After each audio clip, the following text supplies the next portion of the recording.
In today's video, I'm going to teach you how to delete anchor points in Adobe Illustrator. If you've ever drawn a shape and felt it looked a little lumpy or too complex, chances are it has more anchor points than it needs.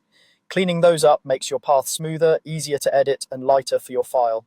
I'll walk you through the exact process, explain what's happening behind the scenes, and share a few simple tips so you get confident results every time. First, select the path you want to edit with the selection tool. You can press the V key or choose it from the toolbar. Click once on your shape or path so it's clearly highlighted. This tells Illustrator which path you're about to modify. If you're working with multiple paths, make sure the correct one is selected before moving on. Next, choose the Delete Anchor Point tool.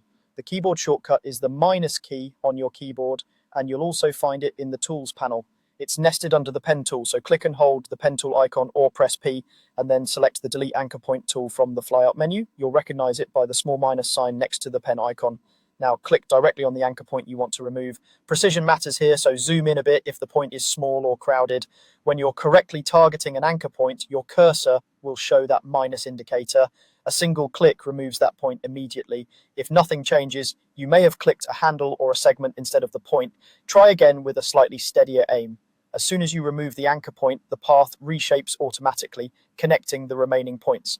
Illustrator recalculates the curve for you, smoothing or straightening the segment based on the neighboring anchors and their handles. Corners usually stay corners unless the surrounding geometry suggests a smooth transition.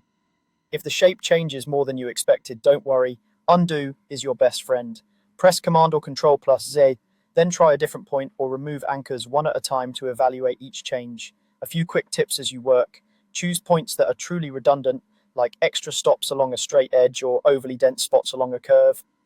Fewer well-placed points typically produce cleaner lines and make future edits easier. And take your time, click, assess the new shape, and continue only if it moves you closer to your intended design. That's all there is to it. Select your path, pick the Delete Anchor Point tool, click the point, and let the software redraw the curve. Keep refining until your shape looks clean.